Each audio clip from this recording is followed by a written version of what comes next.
you know that I'm also recording, and I've been recording the whole this whole situation anyway. Um, but the person used my account without letting them give them permission to do it. It would be the same thing if I signed something without you giving me permission for it, right? I would get probably terminated, right? So the first order was I arrived at the beer and wine, the beer wine spirits, and I basically wrote into chat. Chat asked me to send in photos that the restaurant was closed. I sent them 3 photos. They said they were going to cancel it, but the chat ended and they didn't cancel the order. So I called in. That person kept saying that they wanted me to send in photos. So they sent me they said that they sent me an email and message, but I was not able to like they never sent it to me.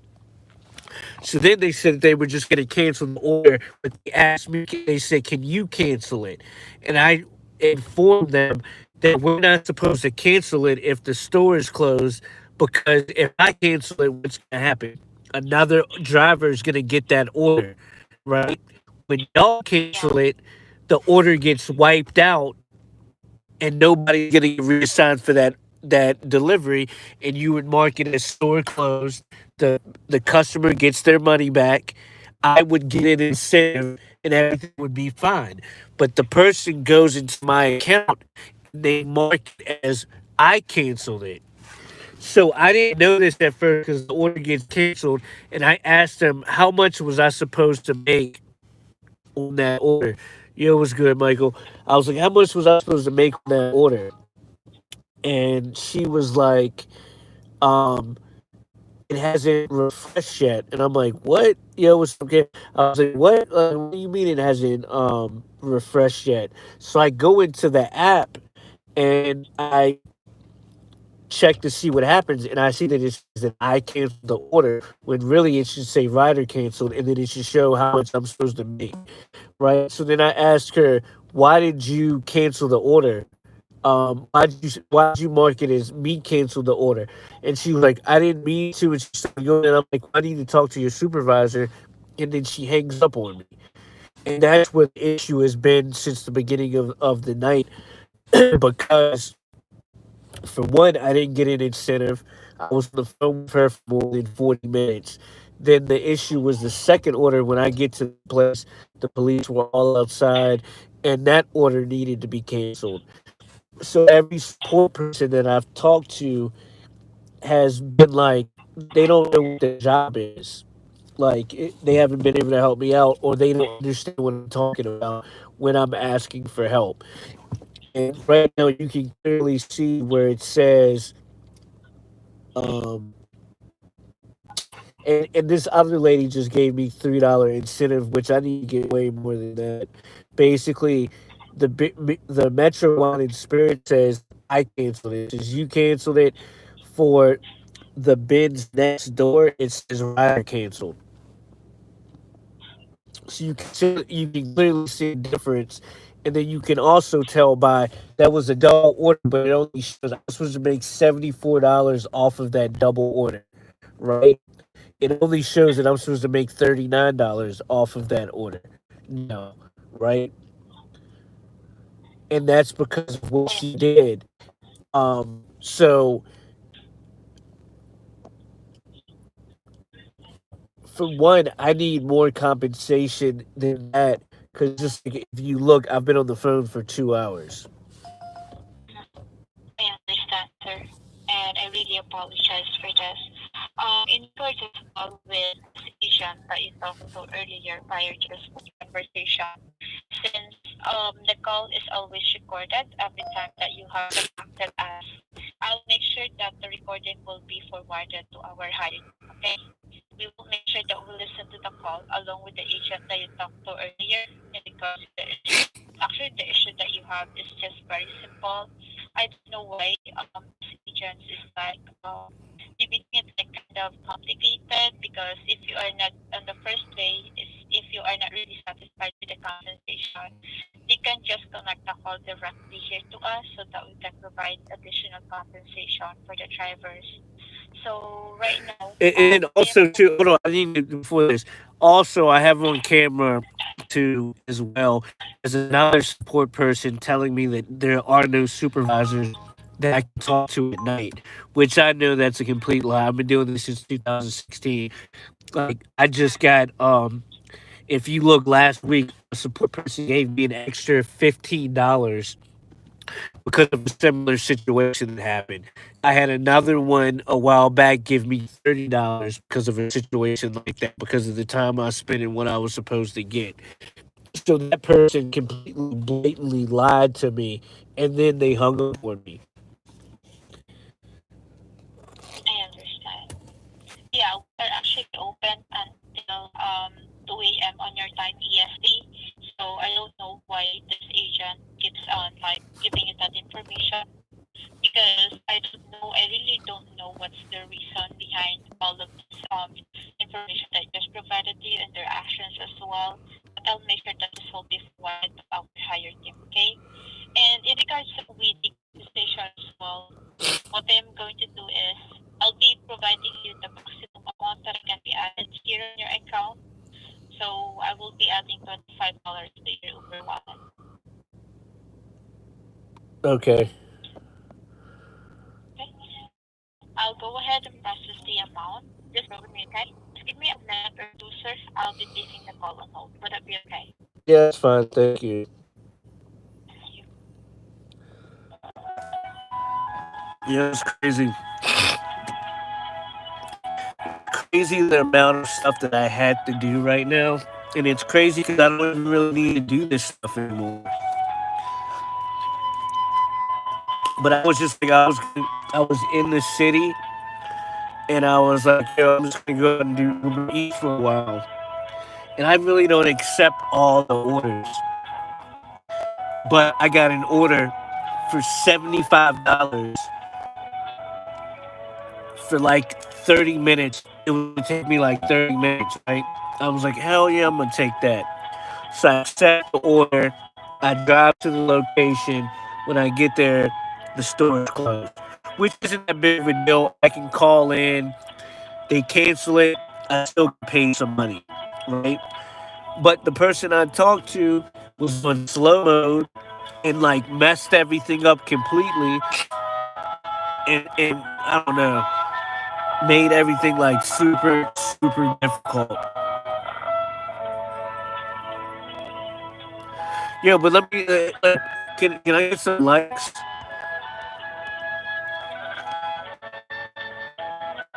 Let me get at least one like.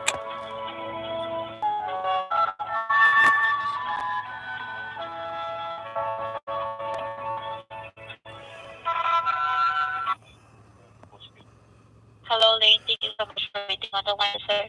Oh, you're welcome. Thank you. Alright. I already added, sir, the $25 in your account. Just wanted to make sure if you receive it.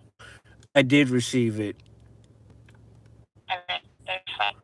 Aside from this, sir, do you have any further questions from me? I also need to get another $3 incentive from Roman Rooster. Um, because I wasn't able to get that order as well. Oh, okay. What happened to that order as well, sir? Well, I was never able to go pick that order up because I still had the Ben's order. Um, so I still, I still had the Ben's order when I accepted the roaming rooster. I was on the phone with support for like an hour. As that happens, the customer cancels the roaming. I'm at roaming rooster. The person cancels the Ben's order, and then the roaming rooster automatically got canceled because I waited too long. But I couldn't do the roaming rooster because I still had the Ben's order, but I couldn't cancel the Ben's order because of support. Does that make sense? So you were unable to arrive at the store? I was able to arrive at the location, but I wasn't able to do the order because I still had the Ben's order. So, what happened was when the support person canceled the the beer, wine, and spirit, I got another order for Roaming Rooster to be added on with the Ben's order. I drive to the Ben's place and I find out that that place is closed, right? So now I'm on the phone with support trying to get that order canceled, but I can't get that order canceled because of support.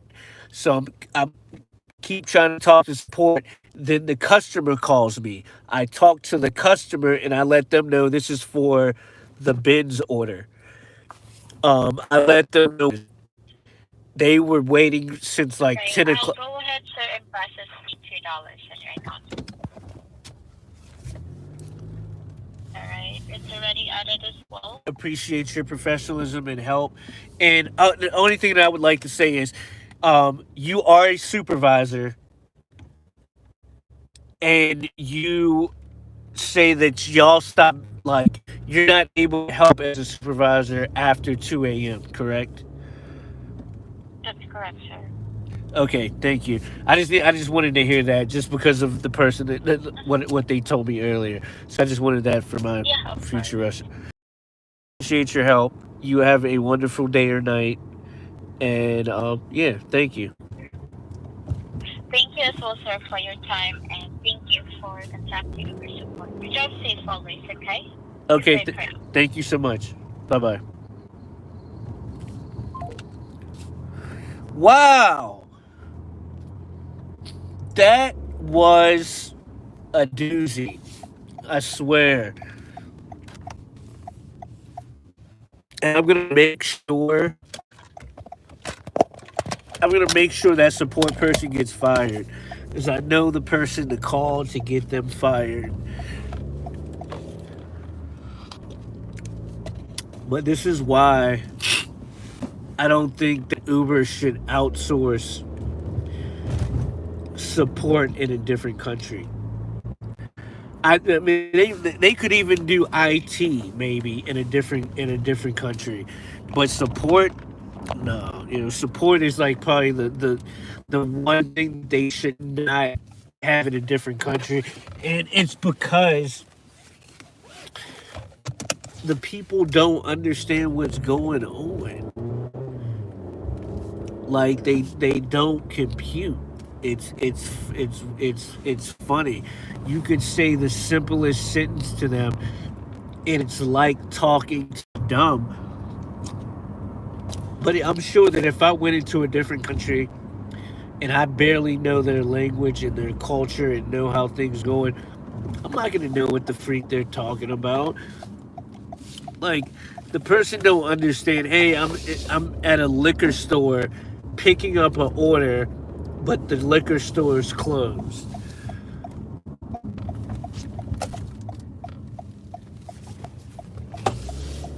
Well, actually, I mean, at the end of the day, they should. You know, it's not that difficult. They shouldn't have the job if they don't, if they can't.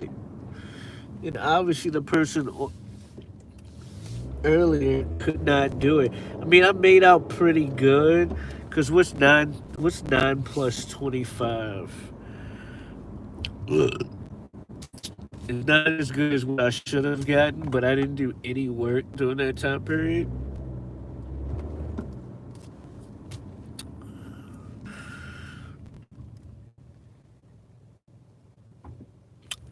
$34.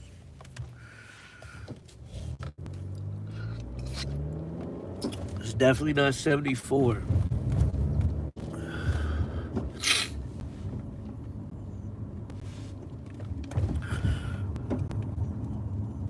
Does anybody hear me?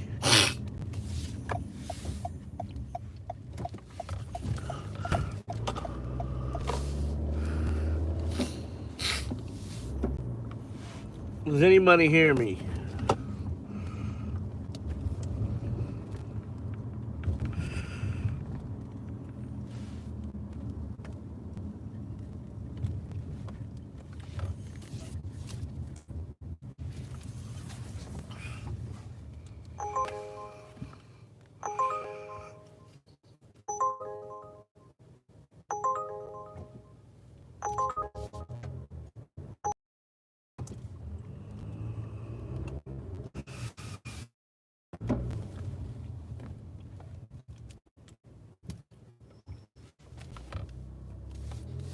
In the sun, but more than anything, Hello? How can I help you? Yeah, I got an Uber Eats pickup for Brenda. What's the name? remember, Brenda. for every child that she Brenda, and touched, come to the window. Thank the you. wrinkly priest slyly let one of his hands dip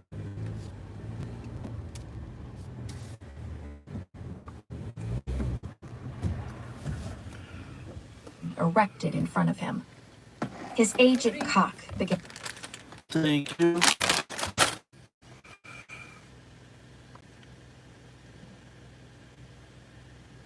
as the words with a double meaning left his dripply old mouth.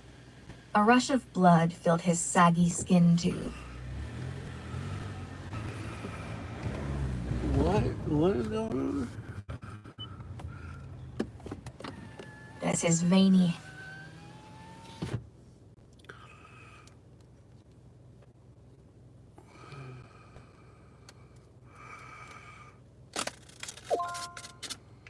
with all his might. Those children that she touched will never forget her, he continued, a shaft over his religious garb. From the corner of his glossy eye, Father Davenport gawked at the pair of altar boys kneeling in prayer a short distance away. They had a candid view into the depraved holy man's profile, one that saw the dirty deeds that no one else was privy to. Oh snap, the preacher was doing it too. Wanted them to see it. He took comfort in them seeing it. Their mourning faces attempted to contain their secrets. The pains of silence and suffering that occurred in the shadows, all in the name of religion. They could find no peace. They could speak no evil. They would never escape his wrath. Father Davenport began to tremble and shake with ecstasy. Forgive me. This is difficult, he explained, as his ejaculation erupted in his briefs under the thick robe. After gathering himself, he mustered the courage to repeat his previous statement once again. Those children that she touched will never, and neither will I. The endless orphan. A reading gray building with a sign outside that read, King's House of Children. It looked more like a castle than an orphanage. The building itself had holy symbolism fixed to the framework, including an enormous stone through the heavy rainfall, and parked in front of the primeval building. The driver's side door popped open. The front placard on the side panel of the car read Child Services. A crisply dressed man with a well-groomed beard in his early 40s exited the car and hurried around to the back. He pulled the black handle and looked into the back seat. Come, Harold. This place is going to be great. Let's get inside and meet the nice people before we get soaked out here. Okay, buddy? The man asked. Harold sat absent-mindedly in the seat.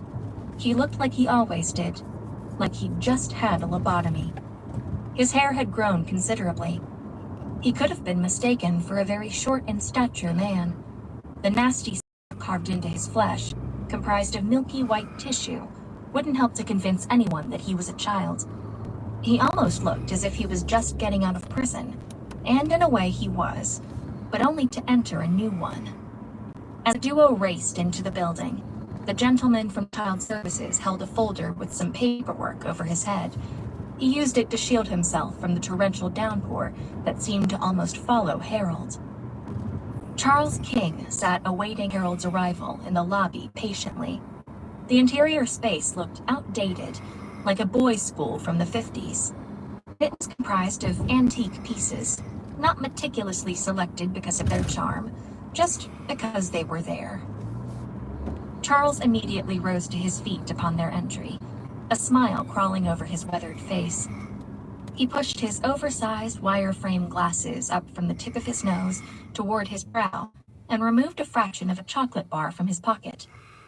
"Michael, thanks again for bringing him," Charles said, offering him his free hand. Michael shook his hand and then handed over the moist folder containing Harold's paperwork. "Everything's here. He's all yours now," Michael said, nodding his head. Charles bent over, using the hand that was clutching the paperwork to bridge his body. He stretched the other arm out toward Harold and offered him a hearty wedge of delicious chocolate. Harold, would you like some of this delicious chocolate? Oh, I'm good. Take some of this delicious chocolate, will you? Come on. I'll be looking after you moving forward. We're very excited to have you here. I can't tell you just how much we're looking forward to introducing you to the other children. I know you're going to get right in. You'll fit right in, brother.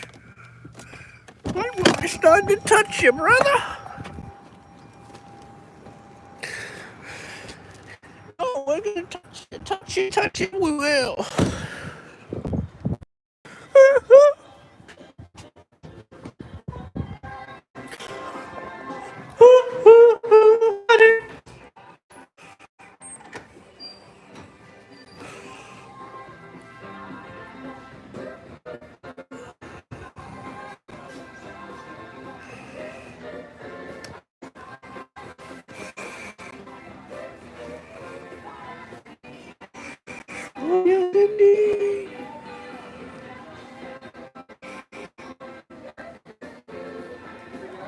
Yeah, I gotta pick up for Artemy. It's hard to pronounce. We got the honor. Then we gotta go with the order in the back seat. Ladumas.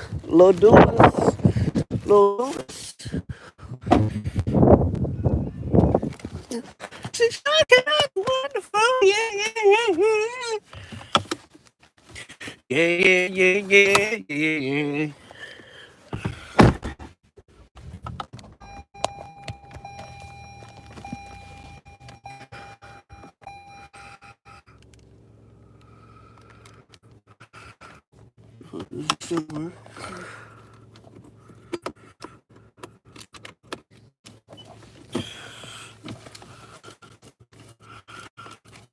Move a muscle or acknowledge any of the statements or greetings Charles had offered him. He just stared forward, looking into the cobwebbed corner of the dirty lobby. The dirt and filth was something he could relate to. In a twist or wood. He's been through a lot. I'm sure he'll warm up real soon, though. Harold didn't move a muscle or utter a word. He just continued to stare forward, as if he was detached from the slightest semblance of civility. Of course, the flower doesn't blossom overnight, Charles concurred, slipping the Hershey bar back into the pocket of his pants. All right then, I guess I will leave you to it, Michael said, once again extending his hand to Charles. They shook hands, and Charles watched as Michael vanished out into the rainfall. He lingered with Harold in the entry a few moments longer, until the headlights on the child services vehicle lit up. Eventually, the car backed out before disappearing down the long rural driveway and passing the spiky gate at the end. Once he was sure the car was gone, he looked at Harold and dumped a bucket of ice water on the warm tone he'd previously taken upon their cordial introduction. His pupil darkened, and the whites of his eyes narrowed. "Follow me," he commanded. The pair walked up the chipped stone steps and took a left at the top of the stairs. The hallway was oversized and offered an amount of space that would never be necessary to occupy. The massive wooden door at the end of the hall looked ominous. The large circular door pull was plucked from a different era. The atmosphere had a natural edge. It was anything but welcoming. Upon approach, the door required some effort from Charles to finally get it open. The room beyond was filled with a silent madness. The reveal was a collection of misshapen misfits. Appearing mentally mutant in nature, the caliber of the castaways made it so Harold no longer stood out. He was just another malformed and, by the look of the herd, one might have thought that was by design. "We have a new runt," Charles said, voice booming through the tall ceilings of the room. The deformed children sat on their thin cots, staring at Harold with fear in their beady and sorrow-saturated pupils. They knew something that he didn't. They knew what came next. They knew what had to be done. Charles looked down at the everlasting blankness that was rooted in Harold since the day he was born. The disgust forming inside him caused his lip to curl just before he stared down at Harold and said, "From this moment forward, you will refer to me as King. Understood?" Harold offered no reply. He didn't look at the strange variety of utterly freakish children or the dreary decor that this. King lifted a blanket up that was folded on the bed beside him. He unfolded it to capacity and then tossed the cloth over Harold's large head. Immediately, all the other deformed children rushed him. Punches were thrown, kicks were sent, rage was unleashed. They pounded on Harold, like a gang on the streets of New York dispatching a rival. In the darkness under the blanket, Harold felt comfort. The fast-moving limbs that projected toward him from all directions were of little concern. As his bones cracked, skin split, and teeth loosened, he felt comfort.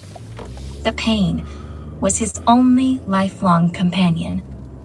No matter what, the pain would always be there for Harold. Unlike anything or anyone else, it would never take off in the middle of the night or up and disappear. The pain was simple. It was pure and didn't lie.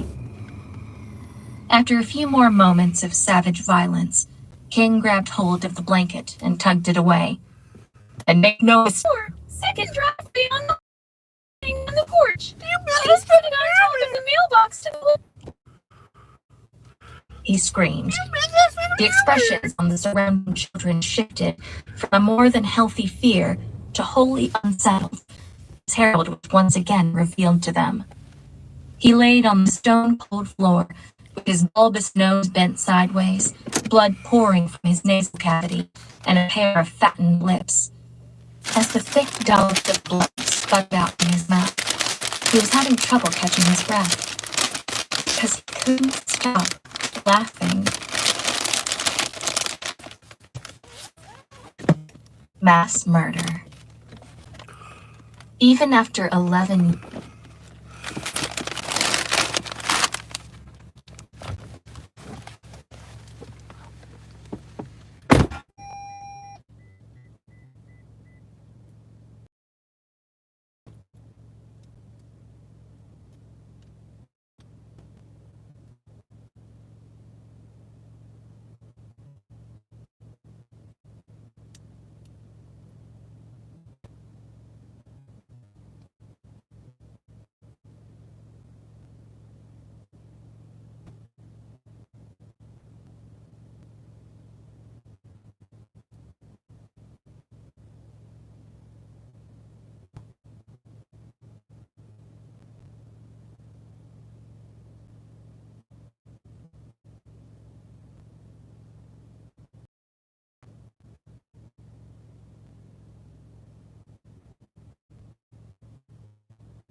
Bow in the car. Oh, it's so cold outside. The Church of St. Leo the Great hadn't changed, surrounded the worn oak pews. The same seemingly endless arch of the threshold still stretched toward the heavens. The vintage allure and well-maintained statue of a crucified Jesus Christ remained at the altar. But maybe, most unsettling of all, the same people still occupied the church grounds and ran the services. Father Davenport left some fresh flowers on the altar, still looking lively as ever. His appearance almost seemed eternal, probably because he had leached the livelihood off those unfortunate enough to step into his circumference. He tidied up a bit more before looking at the stairwell to the left of the altar. The church was vacant. It would be hours before the mass started still. As he descended the staircase, each step was a careful one. He still felt like a spring chicken, but his body indicated otherwise. Upon reaching the bottom of the staircase, Father Davenport extracted a red and white spiral of peppermint from his robe. There was another room that was a bit smaller in the basement, which was used for weekday masses and housed both of the confessional stalls at the rear. They were seldom used as of late. It seemed folks were more comfortable storing their demons than exorcising them. Father Davenport's mouth salivated as the candy entered it. As usual, he swished it around with his tongue, and it clicked and clacked against his thinning yellow teeth. The smell came out of left field. It was a putrid aroma that reeked of bodily waste, sweat, and general neglect. As he sniffed around a little further, he realized it was coming from the confession booth. He noticed the partition door was closed, a sign that someone had arrived to confess. The potent sensation stung his nostrils, and the priest scoffed, shaking his wrinkled head from side to side. Animals, he mumbled at an inaudible level. He didn't want to go in, but he wanted the smell to leave as soon as possible. The sooner he took the confession, the sooner he could breathe again. When he entered the confessional, the stench only intensified. It made Father Davenport wonder if he could even stick it out long enough to get through the confession. He began to clack the peppermint around in his mouth more rapidly, a subtle sound of protest and distress. When he looked through the gridded rectangle with the cross inside that allowed a partial view of his follower, he was only further repulsed. Normally, some of the holes were not occupied.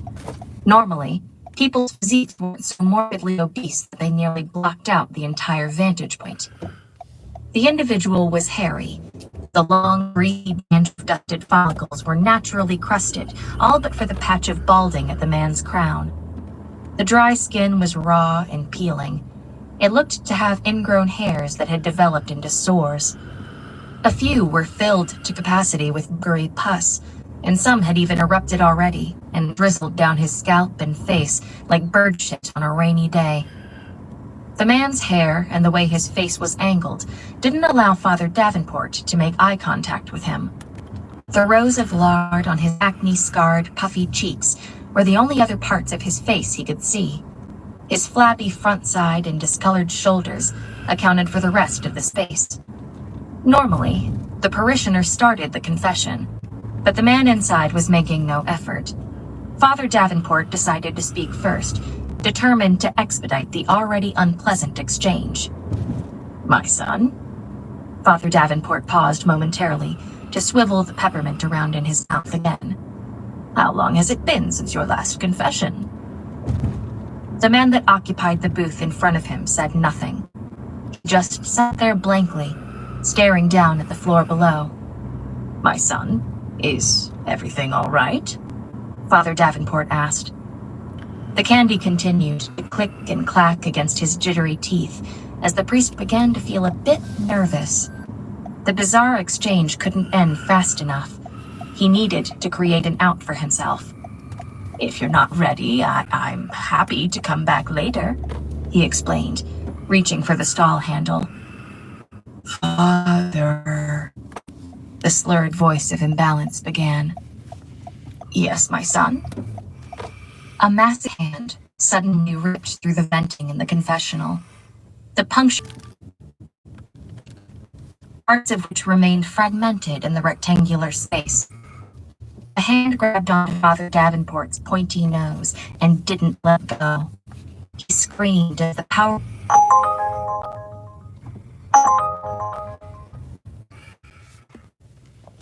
screamed as the powerful mitt pulled him through the newly fashioned space. And reveal you what I'm wearing. Miss Jules and I are sitting here and we're contemplating what everybody's doing tonight. Yeah, I know what I'm.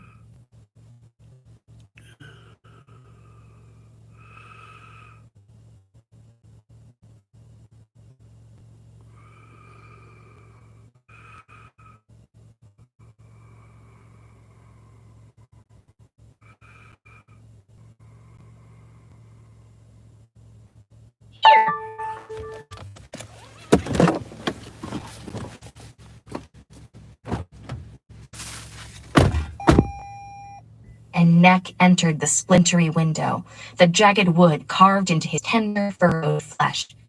The surface wounds left the priest's head stuck through the other side of the stall, as Father Davenport bellowed out the raging terror in his torso.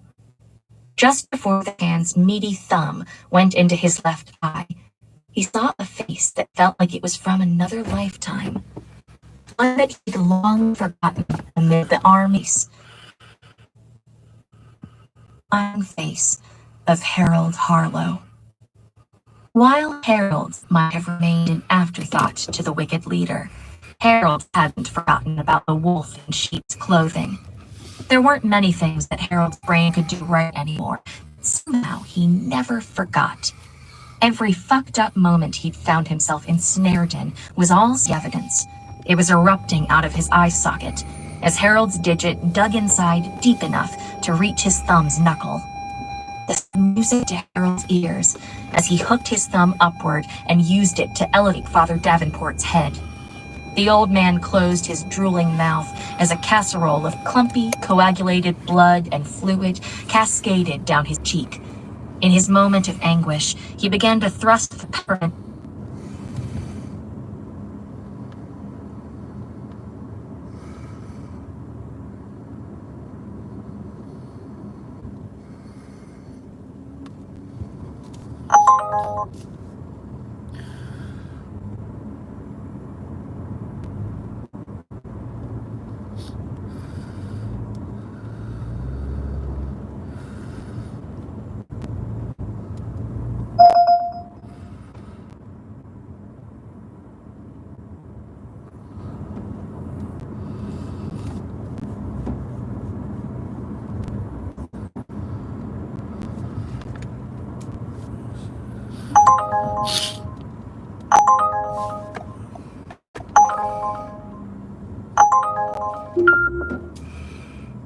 thrust the peppermint around in his mouth over and over, trying to calm himself however he could. Harold grinned, brandishing his tartar-encrusted.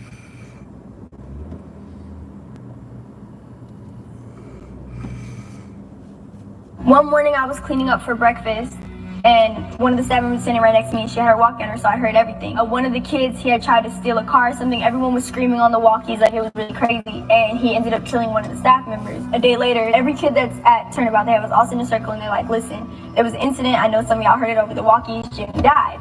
And you would think that with such appalling accusations that Dr. Phil would denounce the Turnabout Ranch. We don't have anything to do with what happens with guests once they leave the stage. But he just played dumb. However, Danielle proved that Dr. Phil is in fact involved with the people he sends there after the show. My mother signed a consent of release of information to send progress reports directly from Turnabout to the Dr. Phil show. So when you say you don't have any feedback from them, that is not true. Danielle added that she doesn't believe that Dr. Phil is unaware of what really happens behind closed doors at the ranch. Plus, a murder did take place at this ranch. You would think that at the very least Dr. Phil would stop recommending it as a precautionary measure, but he continues to praise the ranch. We sent this young woman to Turnabout Ranch, which is a very serious, responsible place for kids to go to get their values straight and get their heads on right. Try to be an emotional compass and point parents in a direction. What fucking direction is that? Sexual abuse, murders, and torture? That's the direction? Oh, that's phenomenal. Start your to-do list, parents. Have your kid watch somebody get murdered, have them get sexually assaulted, and have them get tortured. They'll come out great. Even if Dr. Phil is innocent, maybe he should consider investigating these facilities before using his massive platform to endorse them. One morning I was getting up for breakfast, And one of the staff members sitting right next to me, she had her walkie on her, so I heard everything. One of the kids, he had tried to steal a car or something. Everyone was screaming on the walkies like it was really crazy. And he ended up killing one of the staff members. A day later, every kid that's at Turnabout, they have us all sit in a circle and they're like, listen, there was an incident. I know some of y'all heard it over the walkies. Jimmy died. And you would think that with such accusations that Dr. Phil would denounce the Turnabout Ranch. We don't have anything to do with what happens with guests once they leave the stage. But he just played dumb. However, Danielle proved that Dr. Phil is in fact involved with the people he sends there after the show. My mother signed a consent of release of information to send progress reports directly from Turnabout to the Dr. Phil show. So when you say you don't have any feedback from them, that is not true. Danielle added that she doesn't believe that Dr. Phil is unaware of what really happens behind closed doors at the ranch. Plus, a murder did take place at this ranch. You would think that at the very least Dr. Phil would stop recommending it as a precautionary measure, but he continues to praise the ranch. We sent this young woman to Turnabout Ranch, which is a very serious, responsible place for kids to go to get their values straight and get their heads on right. Try to be an emotional compass and point parents in a direction. What fucking direction is that? Sexual abuse, murders, and torture? That's the direction? Oh, that's phenomenal. Start your to-do list, parents. Have your kid watch somebody get murdered, have them get sexually assaulted, and have them get tortured. They'll come out great. Even if Dr. Phil is innocent, maybe he should consider investigating these facilities before using his massive platform to endorse them. One morning I was cleaning up for breakfast, and one of the staff members sitting right next to me, she had her walkie on her, so I heard everything. One of the kids, he had tried to steal a car or something. Everyone was screaming on the walkies like it was really crazy, and he ended up killing one of the staff members.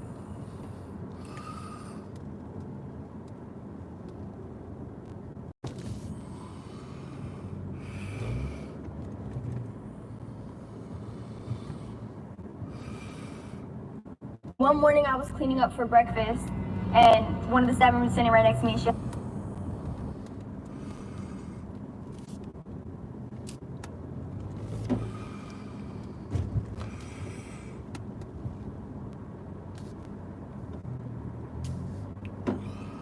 his tartar-encrusted enamel like he was having a perfect day.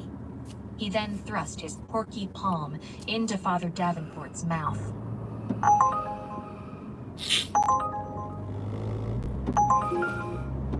His mouth. His long, tarnished fingernails burrowed into the priest's slimy mouth muscle. He grabbed hold of the back area of the tongue and pulled with all his strength. The ripping noise sounded like a piece of paper at first, and eventually, a wet kiss.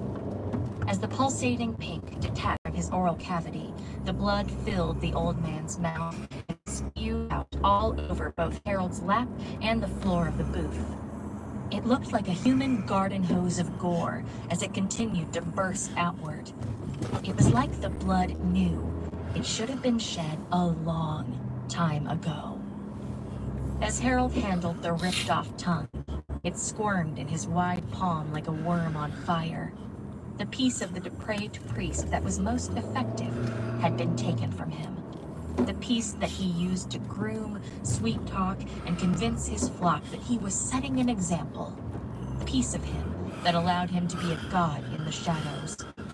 Harold kept Father Davenport's face elevated by fish-hooking his eye hole still and looking him in his lone peeper. "You lie," Harold said, showing off his increase in vocabulary. Harold put the squirming, bloody muscle into his mouth and let his blackish teeth crush down on it. He ground them back and forth, but it took a few moments before he was able to properly tenderize the gamey meat and swallow Father Davenport's most effective tool. The old man was severely damaged. The shock had his heart racing violently. He felt as if it might explode any second. The agony was so profound that, in his mind, he prayed and begged for his heart to fail. But God had a different vision of his fate. Harold's sharp nails dug into his fragile neck next. It had already been gashed open by the fragmented wood of the vent, so he inserted them into the hole that was already open and calling to him. He removed his left thumb from the priest's ruby eye socket and embedded it on the other side of his throat. Harold's eyes widened, and he looked into the priest. He could see the darkness inside him. He was feeding off of it. He continued to dig in and burrow further until he could feel even more muscle and bone. He watched Father Davenport gag and choke, but that didn't halt progression. Once he had reached a depth inside where he felt comfortable, Harold pulled up. He looked into his eyes one final time and pulled back hard as he could. The rows began to fill with a steady stream of parishioners filed in amid the calming sounds of the church organ, ready to begin another trying and room left on the pews, sang sweet hymns of salvation, positivity, and perseverance, while the churchgoers quietly chatted amongst themselves. But as the clock rolled a few minutes past 7 p.m., the loyal audience began to get a bit uncomfortable. Did Daniel Bergoli ever win the lawsuit against Dr. Phil? The polite conversation evolved into grumbles of impatience. Never being a man to miss a sermon, Sister May and the other ladies seemed a bit confused by the absence of Father Davenport. None of them had seen him in the last few hours, but still had faith that he would arrive regardless. The altar boys were in position, kneeling a short distance away from the podium that should soon be graced with the presence of Father Davenport. Everything seemed quite ordinary outside from his absence, until one of the altar boys took notice of the dark robe that Father Davenport typically donned, draped over the podium. It was as if he'd left it there to use the bathroom and would be returning to recollect it any moment. But as the minutes carried on, it seemed less and less likely. The smaller blonde boy of the pair noticed that the robe was slightly distorted.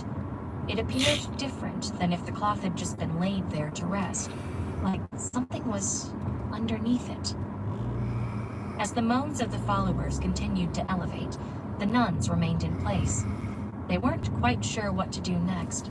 They never required a backup plan. Curiosity got the better of the bony, blonde altar boy as he made sign of the cross and rose to his feet. It only took him a few steps to get within arm's length of the podium and Father Davenport's robe. But as he drew closer, he noticed something. The dark color of the robe looked somewhat abnormal. It appeared wet to the touch. Something inside him continued to pilot him forward.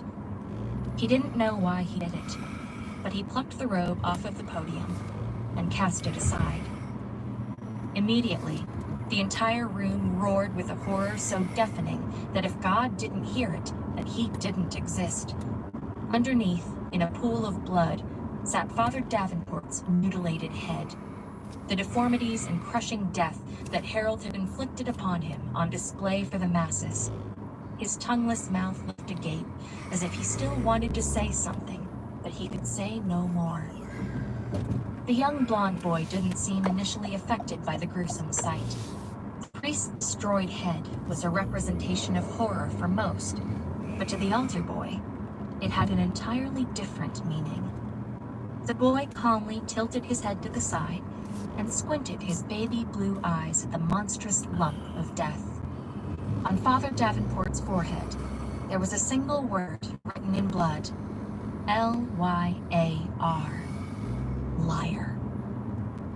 The altar boy exhaled deeply, releasing many emotions at once. They were emotions that no one else would ever know were trapped inside him.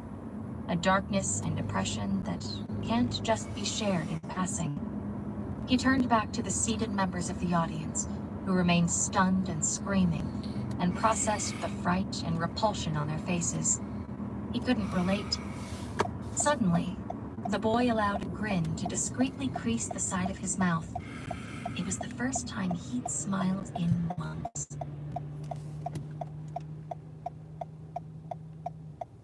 About the author. Aaron Beauregard is the author of the Splatterpunk Award-nominated book. Additionally, he's written a buttload of other books. He still really likes onions, regardless of the government smear campaign. He farts in elevators and tries to smell it all up for himself before the next person. Ooh, little light.